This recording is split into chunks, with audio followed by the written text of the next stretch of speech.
My name is Anna, and I am 32 years old. If you had told me a year ago that I'd be sitting in a lawyer's stuffy office, heart hammering like a trapped bird against my ribs, waiting for my late father's will to be read, I would have laughed. Life, however, has a cruel way of delivering its punchlines when you least expect them. The air in Mr. Davies' office that day was thick with unspoken words and bitter history, a tension so palpable you could almost taste it, like the stale coffee on the side table. My gaze kept drifting to the man opposite me, my brother, Michael. He sat there, impeccably dressed as always, a faint, almost imperceptible smirk playing on his lips, a look I'd known my entire life, one that promised a victory already claimed. That smirk was a familiar torment, a constant reminder of how our father had always seemed to favor him, how Michael had effortlessly glided through life, taking what he wanted while I fought for every scrap of recognition. The worn leather of the armchair beneath me felt cool against my skin, a stark contrast to the burning resentment in my chest. I watched his fingers tap a restless rhythm on his knee, the very picture of contained impatience, as if this whole charade was merely a formality delaying his rightful inheritance. I wanted to scream, to lash out, but years of practiced restraint held my tongue captive. "Thank you both for coming," Mr. Davies began, his voice surprisingly soft for a man who held so much power over our futures. He adjusted his glasses, a slow, deliberate movement that only amplified the excruciating weight. "I know this is a difficult time for you both, following your father, Robert Miller's, passing. Your father was a remarkable man, and he entrusted me with his final wishes, which I am now prepared to read." Michael shifted, a low chuckle escaping him, and I shot him a glare that could curdle milk. He simply met my gaze with an insufferably superior arch of an eyebrow, his smirk widening slightly. "Can we just get on with it, Mr. Davies?" Michael interjected, his tone oozing impatience, cutting through the solemn atmosphere. "I have appointments to keep, and I'm sure Anna does too, though perhaps not quite as pressing." My nails dug into my palms, the sting a welcome distraction from the urge to launch myself across the table. Mr. Davies merely offered a tight-lipped smile, a flicker of something unreadable in his eyes before he cleared his throat and picked up the thick, cream-colored document. "Of course, Michael. Let's proceed." My heart pounded a relentless drumbeat as he opened the folder. Every fiber of my being expected the usual. Michael getting the lion's share, perhaps a token amount for me, a final, painful reaffirmation of my place in my father's life. I could feel the cold dread creeping up my spine, a sensation so familiar it was almost comforting in its predictability. I braced myself for the disappointment, for the inevitable crushing weight of another confirmation that I was, and always had been, second best. The silence that followed Mr. Davies' words was deafening, charged with a history far deeper than mere financial arrangements. Mr. Davies' voice cut through the silence, dry and formal, as he began to read the preamble. "I, Robert Miller, being of sound mind and body." Michael's foot tapped a soft, triumphant beat against the plush carpet, a sound barely audible but deafening in its implication. My eyes, however, were fixed on the lawyer's lips, searching for the familiar clauses, the inevitable designation of Michael as the primary beneficiary. I could already picture the sleek new car, the hefty sums transferred to his offshore accounts, all the symbols of wealth that had always been his for the taking, simply because he was born first and male. A cold knot tightened in my stomach, a familiar ache of resignation. I remembered my father, a man of sharp intellect but often distant affection, especially with me. He was a force of nature in the business world, a titan whose presence filled every room he entered, yet his love often felt like a prize I could never quite grasp, always just beyond my reach. Michael, on the other hand, had merely to exist, and our father's approval seemed to bloom around him effortlessly, like a perfectly cultivated garden. This will reading was just the final official seal on that enduring imbalance, I thought. "To my son, Michael Miller," Mr. Davies' voice droned on, reading from the thick document. "I bequeath my collection of vintage watches and all shares held in Miller & Sons Holdings, along with the family yacht, the Wanderer." Michael's smirk widened, a silent, "I told you so," directed squarely at me, a flash of pure, unadulterated victory in his eyes. He crossed his arms, leaning back slightly, the picture of a man who had anticipated every word, every luxury bestowed upon him. A bitter, almost strangled laugh almost escaped my lips. Of course, the yacht. Michael had always adored that monstrosity, spending summers sailing its deck while I was relegated to mere spectator status on the shore, watching his privileged world from a distance. And to my daughter, Anna Miller, the lawyer continued, his tone shifting almost imperceptibly, a subtle change that made me suddenly pay closer attention.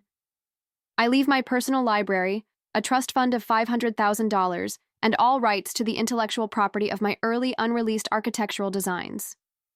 My breath hitched. 500,000? And the designs? Those were a genuine surprise. My father had often dismissed my interest in his old design sketches as a childish hobby, never taking my own architectural aspirations seriously.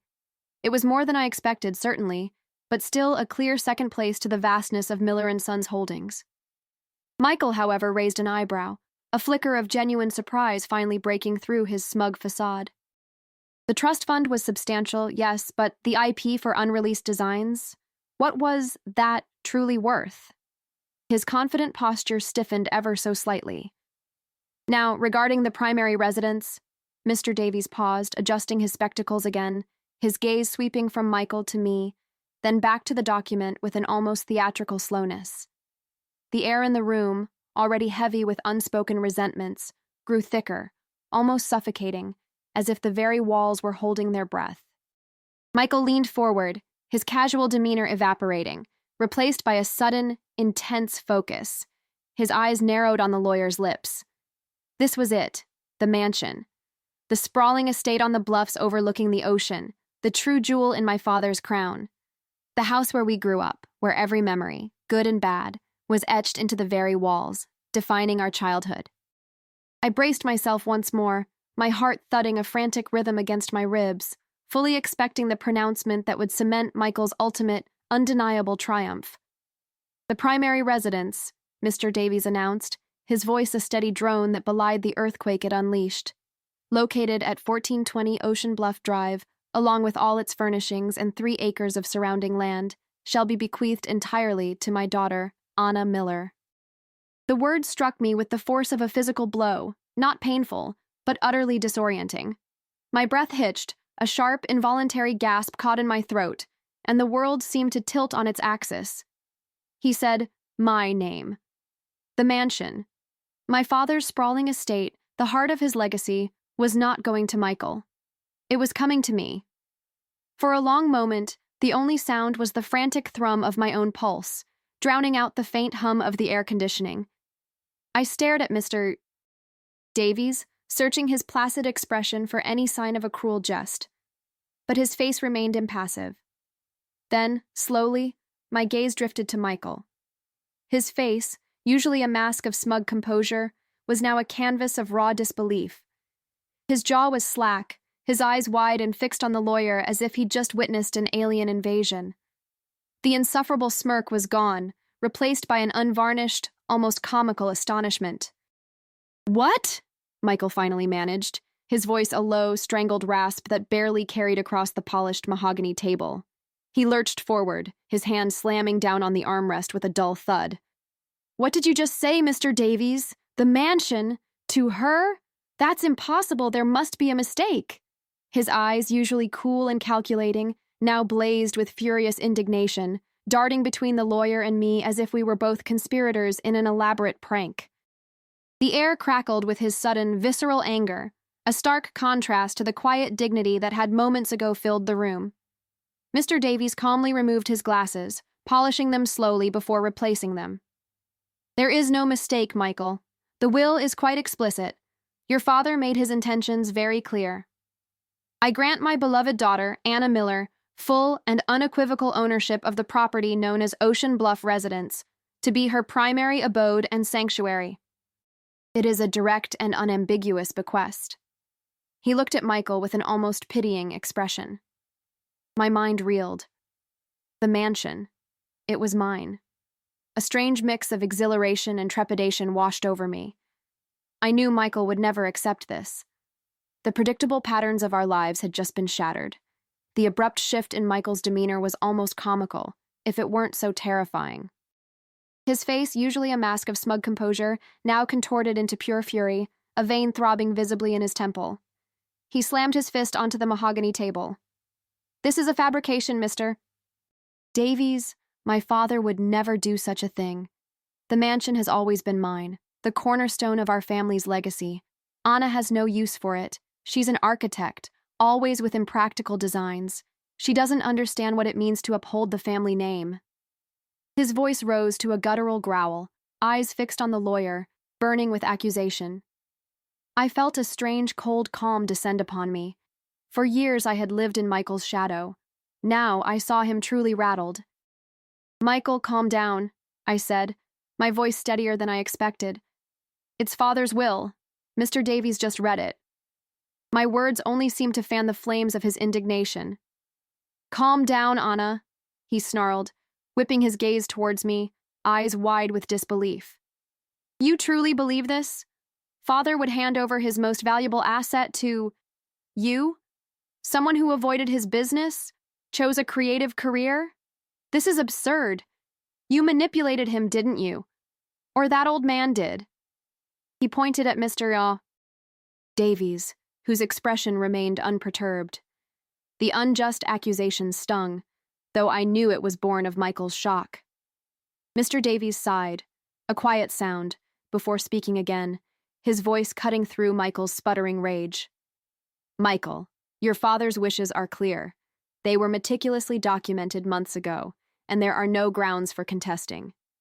Furthermore, a specific addendum clarifies his profound reasoning for this particular bequest to Anna." He paused, picking up another, smaller, cream-colored document from the stack. "I believe you'll want to hear this." "This addendum," Mr. Davies began, his voice now imbued with a newfound gravity, dated just weeks before Robert's passing, details his most profound personal reasoning for the Ocean Bluff residence. He insisted it be read aloud, for both your understanding. Michael scoffed, a dismissive wave of his hand. "Just get to it, Davies. Spare us the preamble." I felt a prickle of anticipation, a strange tension building inside me. What justification, what explanation, could possibly soothe Michael's fury or my own lingering disbelief? Mr. Davies carefully unfolded the smaller, cream-colored document, its edges softened as if from repeated, thoughtful handling. He adjusted his glasses, and his voice took on a deeper, more resonant tone as he began to read. "To my daughter Anna, I give not merely a house, but a legacy, a canvas unfinished." Mr. Davies' words hung in the air, weighted with an unexpected poetry. The Ocean Bluff residence was not just a home, it was the culmination of my earliest, most ambitious dreams, a place where I poured my soul into structure and form, long before the relentless demands of business consumed me. I built it not only for my family, but for an idea, the profound idea that true creativity, expressed through architecture, can shape lives and inspire futures. My breath caught, a silent internal gasp. My father, the stoic businessman, had written this? A canvas unfinished? This revelation of tender artistic sentiment, so utterly foreign to the man I thought I knew, struck me like a physical blow. It was a crack in his formidable armor, a glimpse of a hidden vulnerability. Across the polished mahogany, Michael's furious indignation dissolved into an unnerving blankness. His jaw, once tight with rage, now hung slightly agape, his eyes wide and fixed on Mr. Davies. He tried to speak, but no sound emerged. "I built it with my own hands and dreams, brick by brick, blueprint by blueprint, a testament to what an architect could achieve when unbound by commercial constraints. But the world, as it often does, pulled me away. The demands of Miller and Sons, the endless meetings, the balance sheets, they eclipsed the man who once drew intricate lines on parchment, envisioning soaring spaces and harmonious forms. For years, the Ocean Bluff residence stood as a silent monument to a path untaken, a whisper of a passion I let fade. My father's words, filtered through Mr. Davies' calm delivery, were a shocking revelation. It was as if a curtain had been torn away, revealing a secret room in the mansion of his life I never knew existed. I had always seen him as the ruthless businessman, the pragmatist, never the dreamer, certainly not the architect whose soul yearned for structure and form. Michael remained utterly still, his mouth a rigid line, the shock etched so deeply onto his features that he seemed almost paralyzed. His usual bravado had completely crumbled. Mr. Davies continued, his voice gaining a soft, almost tender quality as he read on. And then there was Anna, my daughter, whose eyes, even as a child, saw the world in shapes and light, who would spend hours poring over my old design sketches, understanding, truly understanding, what I had once envisioned. She did not choose the path of commerce. She chose the path of creation, of design, just as I had once dreamt. Her passion for architecture, which I, in my own regrettable blindness, often dismissed, is the purest echo of my youth, the flame I let flicker and almost die. I see now that it never truly died, only found its way into her. A warmth spread through my chest, chasing away the cold dread that had been my constant companion. Tears pricked at the corners of my eyes, blurring the edges of the room. He saw me. He truly saw me. Not the compliant daughter, not the lesser sibling, but Anna, the architect, the inheritor of his hidden dream. The words were a balm, a lifetime of perceived neglect and dismissal suddenly transformed into a profound understanding. My father hadn't been indifferent. He had been a man who saw his own unfulfilled self in me, and perhaps feared for me. Or more likely, he had been trying to guide me without words, knowing the world's pressures firsthand. The Ocean Bluff residence, therefore, Mr. Davies's voice resonated, pulling me back to the present, is not merely a house, it is a canvas, an unfinished masterpiece, waiting for the hands that truly understand its spirit to complete its vision. I bequeath it to Anna not as a gift, but as a charge, a trust. It is my deepest hope that she will make it her own, infuse it with her talent, and perhaps finish the dream I started. Let it be a sanctuary for her creative spirit, a place where she can build, innovate, and finally, truly soar, free from the shadows of my corporate empire. Let it be a testament to what true artistry can achieve when given room to breathe and grow. The last words hung in the air, a profound silence following their completion. My father's voice, though absent, filled the room, a presence more tangible than any physical inheritance. Michael stirred, a ragged breath escaping his lips, his initial shock slowly giving way to a new, more complex emotion. It wasn't just anger anymore. It was a blend of disbelief, perhaps a touch of hurt, and an undeniable, dawning comprehension. The smug superiority was entirely gone, replaced by a hollowed-out look that made him appear years younger, almost vulnerable. His gaze, no longer challenging, was fixed somewhere beyond me, as if peering into the depths of a past he had never understood. He was an architect? Michael finally whispered, his voice hoarse, barely audible, a stark contrast to his earlier bluster. His question wasn't directed at Mr. Davies or me, but seemed to be an internal query, a dawning reevaluation of everything he thought he knew. He looked at the lawyer, then back at me, his eyes searching, confused. Our father? But he always said architecture was impractical. A hobby, not a career. His words trailed off, the irony of his own dismissive attitude towards my profession now echoing hollowly in the room, mirroring our father's past judgments. The weight of his own echoing words hung heavy. I couldn't speak. My throat felt tight, a lump of emotion lodged firmly within it. All the years of feeling unseen, of striving for a recognition that seemed perpetually out of reach, suddenly dissolved. My father hadn't just left me a house. He had left me a piece of himself, an apology, a profound validation. It wasn't about the money, or the power, or even the grand gesture. It was about connection, about a shared language of design that transcended the decades of silence and misunderstanding. The will wasn't merely a distribution of assets. It was a final, deeply personal message, a bridge built from his past to my future. Mr. Davies cleared his throat, gathering the documents. Your father's life, Michael, was more nuanced than perhaps you understood. His early passion was indeed architecture, a fact he kept largely private after entering the corporate world. He often expressed regret for not pursuing it further. He saw in Anna the continuation of that dream, a chance for his vision, and hers, to truly flourish. The mansion, to him, was always more than just a property. It was a statement, a philosophy. The lawyer's words confirmed my own swirling thoughts, cementing this incredible, almost unbelievable truth. Michael's gaze, previously fixed on some distant, unseeable point, slowly returned to Mr. Davies, then to me. His eyes were no longer burning with fury, but held a peculiar, unsettling mixture of confusion and betrayal. "A philosophy?" he repeated, his voice still ragged, a mere echo of his usual booming confidence. "Father didn't have philosophies, Mr. Davies. He had balance sheets and market strategies. He built an empire, not some architectural dreamscape." His hand clenched into a fist on his knee, a desperate attempt to reassert control over a narrative that was rapidly unraveling. A heavy silence descended again, broken only by the hum of the office lights. I could feel the weight of Michael's scrutiny, a new kind of gaze, devoid of the familiar contempt, replaced by something akin to a desperate plea for me to corroborate his version of our father. But I couldn't. Not anymore. The words Mr. Davies read, my father's secret passion, resonated too deeply within me, awakening a profound connection I never knew we shared. It was a bridge built over a lifetime of perceived distance, and I felt myself walking across it, leaving Michael stranded on the other side.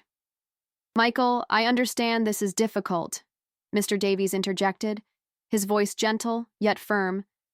"But your father's will reflects his true desires. He wanted Anna to have the opportunity he never did. He saw her talent, her dedication to a craft he once held dear. This isn't just about property value, it's about spiritual legacy." He picked up another document, a smaller, yellowed sketch, carefully preserved. He even left a visual testament, a drawing of the mansion's original design, annotated with notes he made for Anna, specific ideas for future expansions, for how she might complete its story. My heart leaped. A drawing? For me? I leaned forward instinctively, my eyes wide. This was beyond anything I could have imagined. Michael, however, recoiled, shaking his head slowly. "He's gone mad," he muttered, almost to himself, the words laden with a chilling disbelief. "He's truly gone mad. To leave the family jewel, the symbol of everything he built, to a whim, a hobby, it's an insult to his life's work." He finally looked at me, a flicker of something raw and wounded in his eyes. "You think you deserve this, Anna? You think you understand him better than I ever did, after all the sacrifices I made for the business, for him?" "It's not about deserving, Michael," I found myself saying, my voice gaining strength, a quiet resolve hardening my tone. "It's about what Father wanted, and he clearly saw something in me, something related to his own hidden past, that you perhaps couldn't see because you were so focused on the empire he built, not the man he was before it." The words hung in the air, blunt and unflinching, a truth neither of us had ever dared to articulate. I watched his face tighten, the shock morphing into a new, dangerous resentment, not just for me, but for our father. "He saw in you a continuation, Michael, not a replacement," Mr. Davies clarified, sensing the escalating tension. "He valued your dedication to Miller and Sons, which is why he ensured your substantial inheritance in the company. But the mansion, the architecture, was a different facet of his soul. It was a personal, artistic legacy, meant for the child who mirrored that part of him." He then gently slid the yellowed sketch across the polished table, towards me. Its delicate lines, the faded pencil marks, told a story more eloquent than any legal decree. I carefully picked it up, my fingers tracing the familiar contours of the Ocean Bluff residence, but with annotations in my father's distinct hand, suggesting an atrium here, a garden terrace there. My vision blurred. "This is unacceptable," Michael suddenly declared, slamming his hand down on the table again, the sudden noise making me jump. His eyes were wide with a fierce, almost desperate determination. "I'm contesting this, Mr. Davies, immediately. This entire addendum, this artistic legacy, is preposterous. Father was a sharp, pragmatic man. He wouldn't make such an emotionally charged, irrational decision." His voice was rising again, the carefully constructed composure of earlier completely shattered. replaced by a raw, unbridled fury that vibrated through the room. He pointed a finger at the sketch in my hand, his face contorted. "This is a manipulation, a joke. You're welcome to pursue legal action, Michael," Mr. Davies replied, his voice calm, unflappable, a stark contrast to Michael's outburst. "But I assure you, your father's wishes were meticulously documented, witnessed, and are legally sound. He foresaw the possibility of this reaction and took every precaution to ensure his final intentions were honored." His composure only seemed to fuel Michael's indignation, who now glared at me, his gaze full of a fresh, biting accusation. It was clear our father's legacy, now so unexpectedly intertwined with a forgotten dream, had created an irreversible rift between us, one that felt deeper than any before. "You can't be serious, Mr. Davies." Michael's voice, now a strained, high-pitched demand, ricocheted off the office walls, a desperate echo of his crumbling authority. He pushed back his chair, the screeching sound grating on my nerves, and stood abruptly, looming over the polished table. "This is not just about a house, it's about the Miller legacy. My father built that empire and the mansion was its symbol. To suggest he'd give it to Anna, based on some forgotten childhood hobby and a few scribbled notes, it's ludicrous. You must be complicit in this farce." His finger, trembling slightly, was now pointed directly at the lawyer, his face a mask of scarlet fury. Mr. Davies, however, remained seated, his composure an unyielding fortress against Michael's storm. He simply steepled his fingers, gazing calmly up at my brother. "Michael, I understand your distress, but I must advise you to temper your accusations. Your father was an astute man, perfectly aware of how this particular clause might be perceived. That is precisely why he went to extraordinary lengths to ensure its legal invulnerability. He consulted with me extensively on the specifics of this bequest months before his passing." The lawyer's words, delivered with quiet authority, seemed to cut through Michael's bluster, though they did little to quell his rage. My own hands were still clutching the delicate sketch, my fingers tracing the faded pencil lines of my father's original design, a silent testament to a hidden dream. A tremor ran through me, not of fear, but of a quiet, unfamiliar power. For so long, Michael's anger had paralyzed me, shrinking me into the background. But now, seeing the desperation in his eyes, the naked, unmasked fear of losing what he perceived as his birthright, something shifted within me. This wasn't just about a house anymore. It was about finally being seen, finally holding a piece of my father's soul that was undeniably mine. "Complicit?"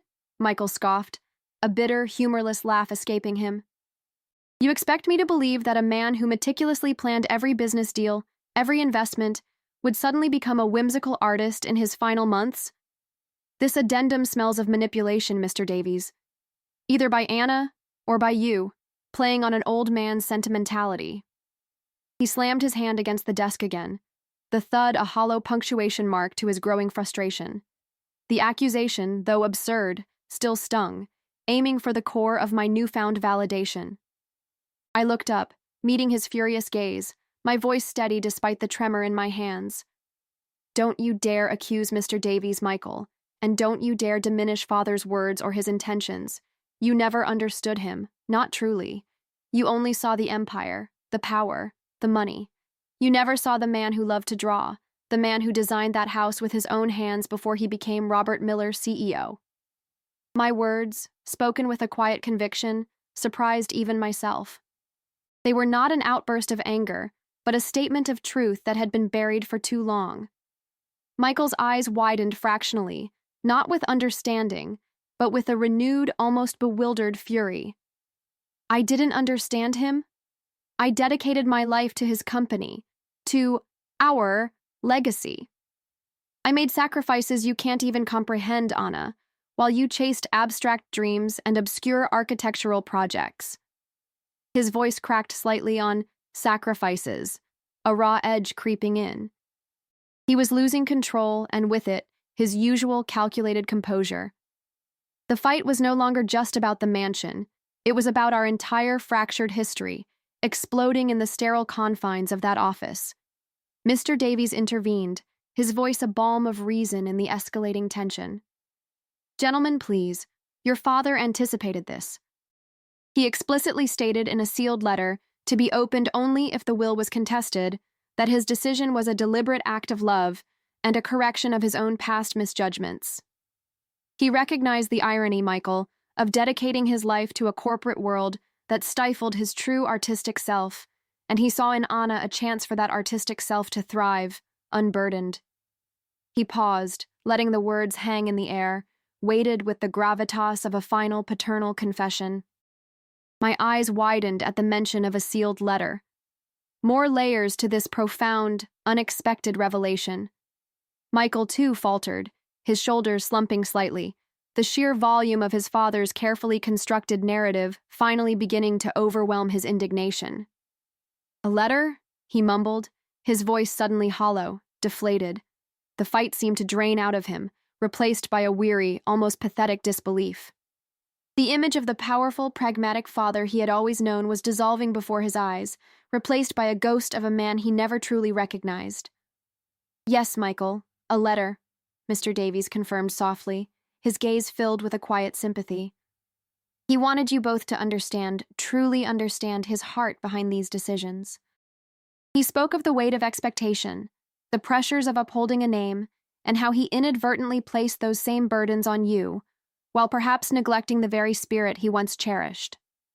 The lawyer glanced at me, a subtle nod of encouragement, then back at my brother, whose face was now etched with a profound, almost childlike confusion.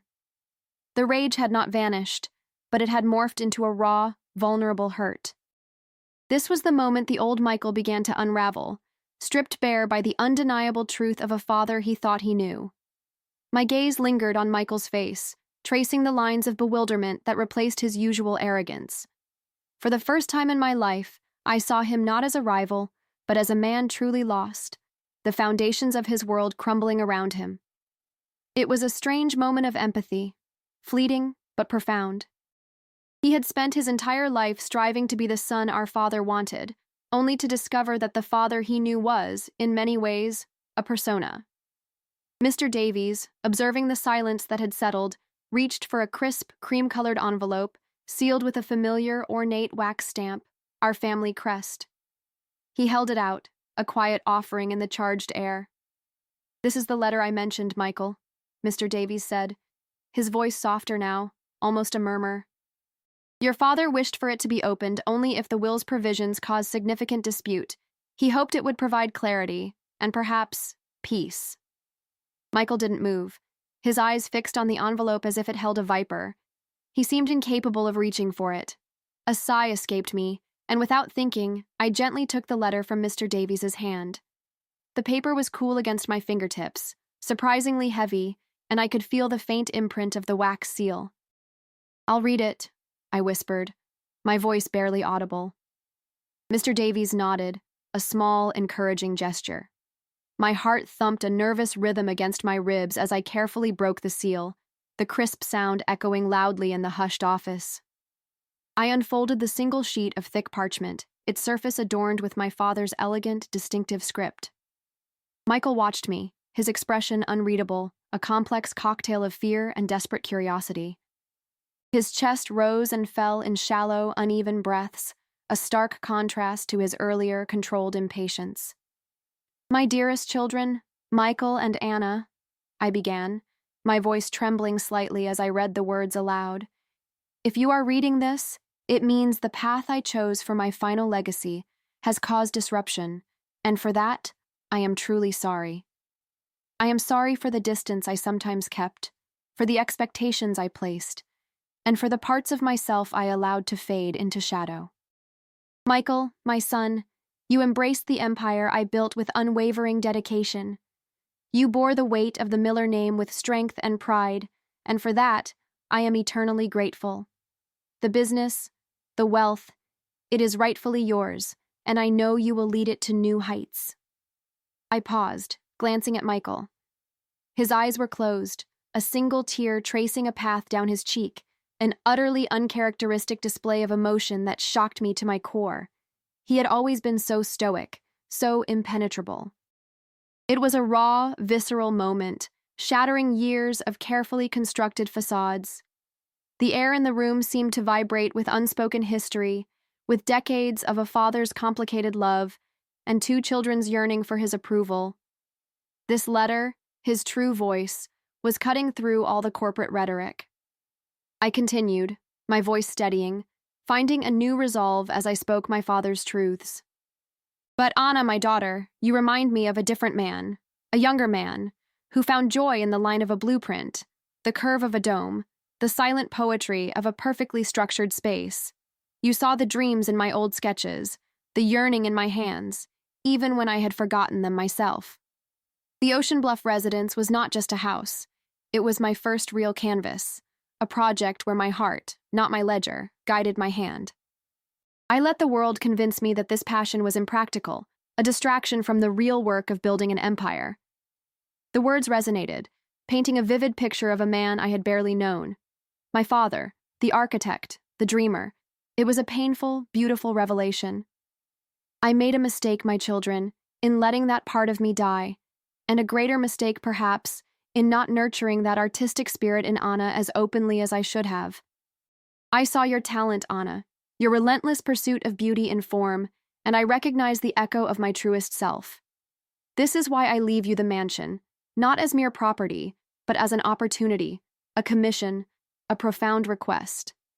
Finish the dream I started. Make it your own. Let it be a place where your creativity can flourish, unhindered by the pressures I allowed to define my own life. The letter ended with a simple, almost aching line. My love for you both, though expressed differently, was always boundless. Seek peace and build well. I finished reading, and the paper rustled softly in my hands as I lowered it.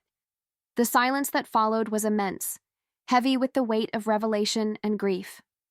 Michael slowly opened his eyes, now red-rimmed but clear, and looked at me, a profound shift in his gaze.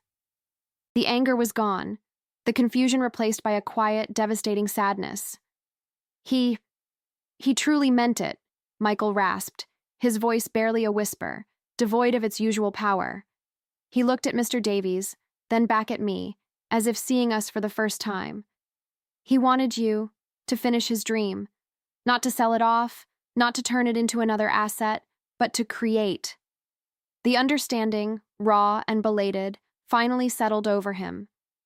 It wasn't the empire he had imagined, but a different kind of legacy, one rooted in a shared, hidden passion he had never known existed. Mr. Davies offered a sympathetic nod.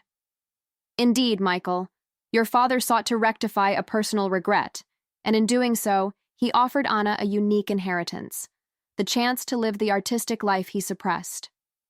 It is a profound act of love for both of you, though perhaps delivered in a way that challenged your expectations. My fingers tightened around the letter, the paper crinkling slightly. It felt like a torch passed, not a burden. A gentle reflection bloomed in my heart, replacing the old resentments. The profound silence that followed Mr. Davies's explanation felt like a benediction, washing over the sterile office, clearing away years of dust and misunderstanding. I clutched the letter, the delicate paper now warm in my hands, a tangible link to a father I was only just beginning to truly know. Michael sat opposite me, his shoulders still slumped, his eyes cast down at the polished mahogany table, the picture of defeat. But it wasn't the kind of defeat I usually savored. It was a quiet, almost desolate understanding that replaced the familiar bitterness. He wasn't just losing a house. He was losing a version of our father, a version he had built his entire identity around. For a long moment, neither of us spoke. The truth, finally unveiled, hung in the air, a fragile, new reality.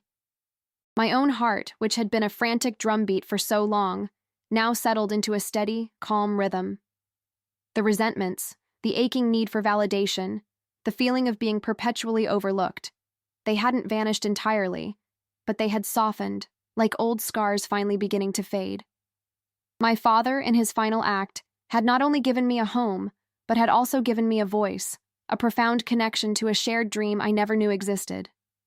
He hadn't just seen me, he had understood me, perhaps better than anyone else ever had. I need to think, Michael finally murmured, his voice raw and devoid of its usual bluster. He pushed back his chair slowly, the sound less abrasive this time, more like a sigh of resignation. He didn't look at me, nor at Mr. Davies, but simply rose, a man walking away from a landscape that had suddenly become foreign. The weight of his father's final confession, the revelation of a life lived partially in shadow, was clearly a burden he needed to process alone. It was a strange moment, seeing my brother, usually so dominant, so self-assured, reduced to such vulnerability. Mr. Davies offered a sympathetic nod. "Take your time, Michael. The details of the trust funds and corporate shares will be arranged with your financial team. Anna and I will discuss the specifics of the property transfer." His words were gentle, a quiet acknowledgement of the emotional earthquake that had just transpired. Michael merely gave a curt, almost imperceptible nod, then turned and walked towards the door, his footsteps strangely muted on the plush carpet.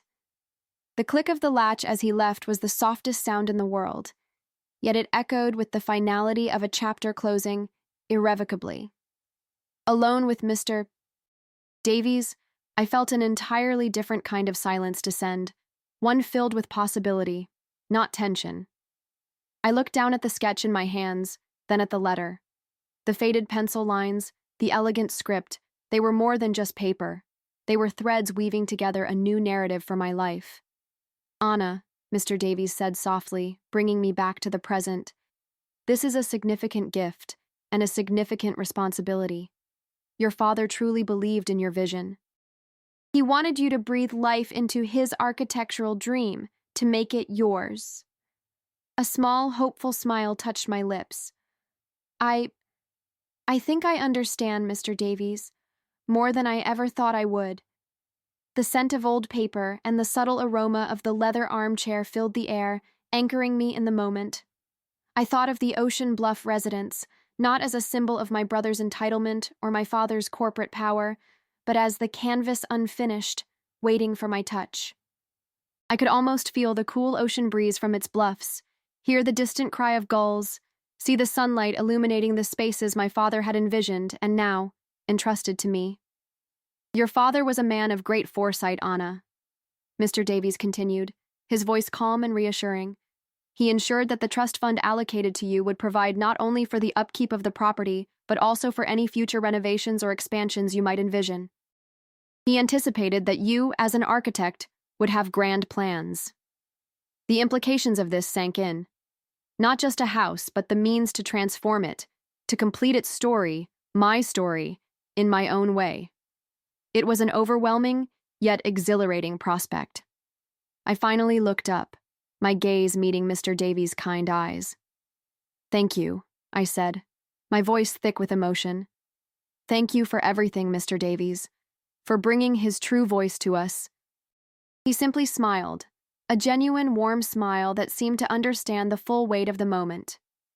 The light filtering through the large office window caught the dust motes dancing in the air, creating a shimmering, almost ethereal tableau. It felt like the world was holding its breath, waiting for me to step into this new future.